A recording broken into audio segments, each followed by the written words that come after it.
ramai gitu orang nggak berani nengok bawah lah. Akhirnya saya pun berani terus saya mengalami ya yang dahsyat luar biasa. Sekarang saya cita-cita saya penginjilan. Di mana orang yang belum kenal, orang yang menjauhkan Tuhan, saya pun mengalami 20 lebih tahun juga. Sampai sekarang saya melangkut jiwa aja di luar. Jadi udah terasa ya, saya mau coba dulu melangkut di luar aja. Jadi kesaksian saya itu ya luar biasa. Saya seorang marketer. Bukan saya dipanggil ini lagi tahun ini. Aduh, saya sambil kerja sambil menginjil juga. Di mana-mana ada yang toko yang agak lain, saya langsung mau cari tahu. Gitu. Ini orang apa ini? Saya kalau orang anak Tuhan saya paling suka. Saya menginjil dulu sambil bekerja. Jadi kasih masukan dulu mengenal Tuhan, biar dia bisa diurapi semua. Nah, itulah kesaksian saya pada malam ini. Saya tinggal di Eden Park, cukup lumayan juga ya. Begitu simpang siur, saya tetap beranikan langkahkan kaki untuk mencari Pak Sehat. Kira berapa jam belum dapat? Ada 2 jam lebih. Oh, 1,5 jam. Di perumahan Sarmen. Di Sarmen. Jadi Pak Sehat di Sarmen ya. Jadi orang sana yang saya tanya, Mas itu kan nanti gini. Jadi saya pas mau masuk ini, tanya sama orang yang jual sasam tuh di depan. Tengok kan, kas tapan nuli. Shalom, baru bilang. Iya Pak, shalom juga katanya. Mana gerejanya Pak Siahan gitu. Oh langsung ke dalam Pak ya. Akhirnya langsung jumpa. Jadi saya bingung, mana tak ada tulis, kok tak tulis kan? Marah itu yang pun. Tak ditulis. Tolong bertobat. Jadi saya memang ada nampak lewat sini kan, ada sepatu itu. Ini sepatu apa? Sepatu daret atau apa nih? Calon gubernur Mas ya.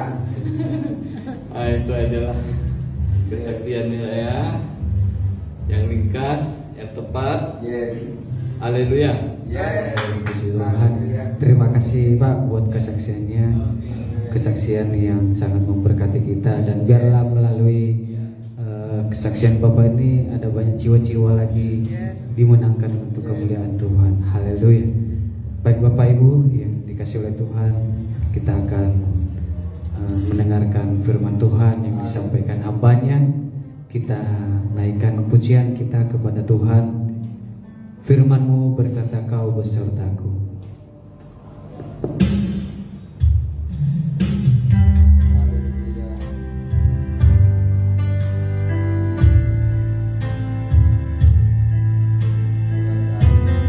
Ada di tempat ini, malaikat-malaikat juga ada di tempat ini. Ya, selanjutnya kami serahkan buat hambanya untuk menyampaikan kebenaran firman Tuhan. Berikan kemuliaan bagi Tuhan kita Yesus Kristus. Haleluya.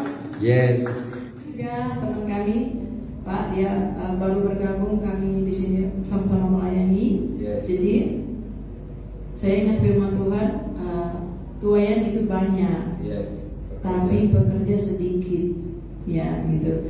Contohnya pastor di dalam pengembalaan. Nanti baru dari ini juga sudah sekolah, sudah melayani, sudah bisa mengajar, melayani. Terus Bapak ini juga sebagai seorang evangelis yang mau memenangkan gimana caranya. Iya, mentor kita di sini pelayan-pelayan supaya punya api penginjilan, untuk menangkan jiwa. Ngapain kita duduk-duduk di sini? Kita perlu ya, itu yang selalu kami diberitakan selain discipleship pemuritan, terus mau menginjil, mau melayani jiwa, harus orang yang sudah praktek. Nah gitu ya, jadi saya senang, saya percaya kita bisa ketemu, ini waktunya untuk kita bersama-sama melayani. Jadi bapak-bapak kan sudah umur, kami juga sudah umur, jadi generasi terusnya ya bapak ini, anak ini juga baru, ini dia sudah selesai. Kalau ini anak kita baru mau sekolah, baru join. Dan rencana juga masuk sekolah nanti ke depan. Wah mantap, luar biasa. Iya. Kita pompa-pompa, Iya. sudah ngobrol-ngobrol. Iya, karena kita dari satu gereja ya, jadi kita nggak apa-apa biarpun sekarang berbeda, tapi kita punya manusia itu banyak orang, ya satu persatu yang mau. Untuk apa 100 orang budi manis, mending satu orang yang begini mau keluar cari jiwa. Nah begitu kan? Kalau kita baca firman Tuhan seperti yang Rasul Paulus katakan, satu ayat saja, karena ini kan udah speaker ya. Agak susah juga sih saya, tapi saya sangat senang ya. Justru karena kesaksian ini saya diberkati, jadi saya diingatkan firman Tuhan ini. Ya, Filipi 1 ayat 22, hidup berbuat itu seperti ini, seperti yang kita dengar kesaksian Bapak tadi ya, Bapak Acai, ya kan? Filipi 1 ayat 22, ini ya seorang penginjil yang terkenal. Oke, Filipi 1 ayat 22, demikian firman Tuhan, kita baca bersama-sama. Tetapi jika aku harus hidup di dunia ini, itu berarti bagiku bekerja, memberi buah. Jadi mana yang harus kupilih? Aku tidak tahu, pulang ke surga ataukah di bumi, sama aja. Karena bapak saya ini tahun berapa udah pindah alam Pak ya? Tahun berapa yang sakit parah? 2020 bulan 10. Iya, 2020 bulan 10. Nanti cerita lagi ya. Sudah pindah alam beberapa detik, udah lihat taman yang penuh dengan bunga. Jadi ini udah lihat surga. Enak kan pulang ke surga, tapi kalau Tuhan masih, iya dia enak udah pindah alam, tiba-tiba tapi bangun gitu ya, akhirnya dia bangun. Waktu di rumah sakit itu dicek ya, kayaknya waktu sakit itu kan udah parah, kayak mau hampir mati, tapi waktu dicek nggak ada penyakitnya, gitu ya. Padahal sudah hampir setengah mati lihat kondisi fisiknya. Justru dokter bilang nggak ada terdeteksi, semuanya bersih, luar biasa. Gitu ya. Padahal minum vitamin pun enggak, makannya ya coba makan makanan rakyat, gitu ya Pak ya. Jadi itulah, jadi Tuhan karena sibuk pelayanan, Tuhan menjamin kesehatan kita. Jadi minta pulang karena nggak bisa tidur, malah dia rasa mau mati. Jadi setelah dari rumah sakit itu kan mungkin obat kan waktu demam tinggi tambah impus langsung ke urat nadi. Jadi waktu pulang itu seperti kayak belek, langsung tiba-tiba kurus jadi tua gitu Pak. Kurus kecil jadi tua kayak umur 70-80 tahun. Waktu dia pulang drop. Jadi kami heran. Jadi setelah seminggu kemudian perawatan 1 bulan 2 bulan sampai badannya kembali lagi. Saya nggak tahu badannya bisa hilang dan menjadi tua gitu, dan diambang kematian. Jadi beliau cerita dia udah pindah alam, sudah lihat yang indah. Nggak kebetulan kita datang supaya kita bisa melayani bersama-sama ya. Kami nggak akan sungkan-sungkan bukan undang Bapak ini karena beliau yang beliau saksikan kan bukan gereja tapi tentang Yesus yang sudah menjamah dan menyembuhkan dan bisa mementor, memuridkan, dan yang tujuannya adalah ingin memenangkan jiwa. Baik jiwa baru dia akan beritakan Yesus, dan yang sudah lama terhilang, kecewa, marah atau apa dia kuatkan. Pak, justru itu yang kita ajarkan di sini kan Pak, itu yang harus kita lakukan. Inilah orang yang berguna. Inilah orang yang berguna, hidup itu untuk menghasilkan buah. Pekerjaannya sudah ada, bukan bagaimana nanti gereja kita jadi 10M, 10 tingkat, rumah kita, enggak lah. Kami juga sama Pak tujuannya ya. Jadi kan Bapak Kepala, Bapak Penginjil, Bapak Pengajar, ya itu ya nanti akan membuat gereja itu kuat ya, bersama-sama. Saya percaya kita punya satu hati. Kalau nggak mungkin kita ketemu malam hari ini. Ini live ya. Jadi kesaksian dan pelayanan bapak-bapak diberkati oleh Tuhan, dan ada anak muda yang mendengar ya. Jadi puji nama Tuhan ya. Memang dulu ramai sekali kami di Blok 4. Terus teman-teman kita Pak, yang kita dulu sama-sama pemuda, mereka tetap melayani sampai hari ini di Batu Haji, di gereja-gereja lain juga ya, ada Bapak Obe di sini. Jadi semua kaum muda yang aktif sama-sama kita, mereka semuanya melayani di gereja masing-masing, gitu ya. Tapi saya sangat dengan kesaksian Bapak ini spesial karena dia mau mencari jiwa, mau menangkan jiwa. Tuhan Yesus butuh yang seperti itu. Kita perlu dilatih untuk memenangkan jiwa karena kami kan fokus di pelayanan. Jadi kami itu juga memperlengkapi jemaat selain discipleship, teaching mereka dan memperlengkapi mereka bagaimana nanti mereka bisa menjangkau jiwa-jiwa. Nanti tinggal atur ya Bapak, waktu sebulan sekali Bapak bisa teaching di sini ya, siap? Oh, kalau nggak bisa sebulan sekali, seminggu sekali. Iya, karena ya yang seperti ini sangat berguna gitu kan. Kami juga bersama dengan misionaris yang kami itu jadi sponsor. Contohnya dia orang Filipina, dia butuh sponsor yang kalau ke imigrasi kan kita yang jamin. Nah itu juga seperti itu. Tujuan mereka kesini juga hanya untuk penginjilan, memperkenalkan Kristus. Amin. Ya, jarang orang yang mau seperti kita ini gitu loh. Ya mungkin hanya mau di gereja, yang mau keluar teruli-uli, gitu ya, hanya untuk beritakan Injil. Luar biasa hatinya ya. Demikian juga saudara ini sudah melayani di tempat ini, ya puji Tuhan ya. Kami juga sedang mengarahkan kepada beliau supaya nanti bisa juga kami tugaskan untuk melayani kaum muda gitu ya. Sama-sama karena masih muda ya. Kaum pria. Iya, tua ya banyak tapi pekerja sedikit. Jadi yang jugul-jugul nggak apa jugul-jugul. Yang bandel-bandel. Nanti panggil bapak ini dilibas. Injil datang. Oh ada jemaat yang China sama bapak gembala, wah lebih mantap. Satu bapak gembala.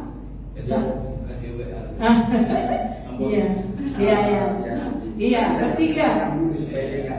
Iya, mantap tuh bertiga, bapak gembala, bapak penginjil, bapak pengajar.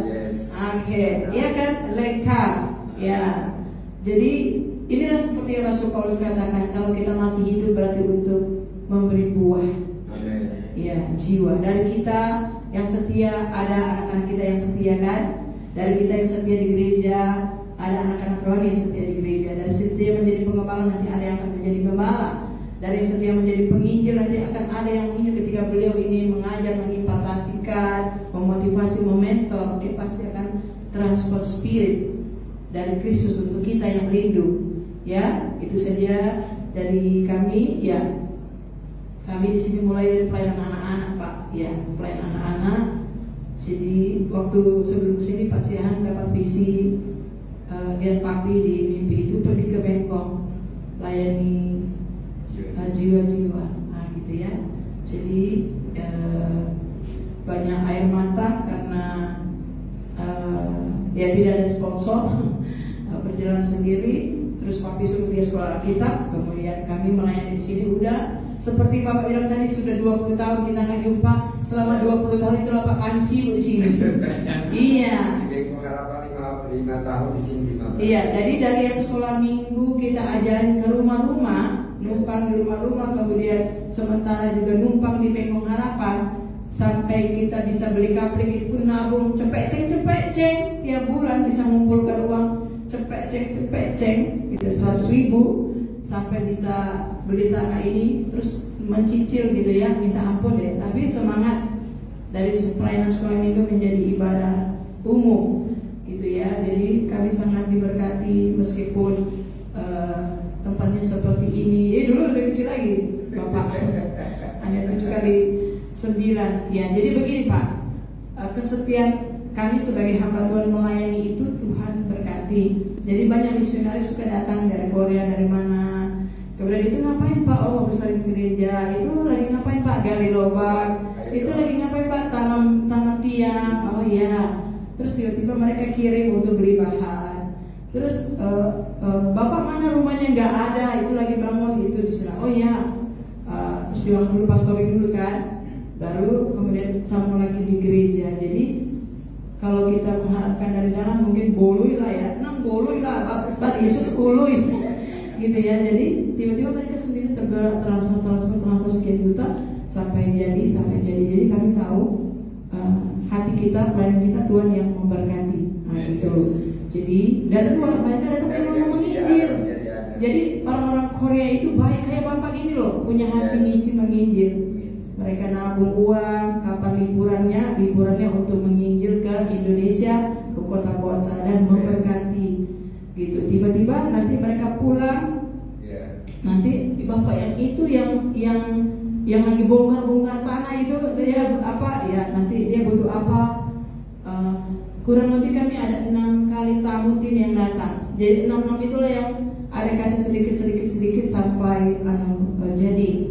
Dan yang terakhir kali juga pas itu udah jadi ya butuh apa gitu ya, AC dia langsung kirim hampir 20 ya, hampir 21 ya, khusus untuk beli sekian AC gitu ya. Kami kaget gitu ya, karena udah jadi gerejanya tapi panas. Jadi itulah keajaiban Tuhan gitu ya.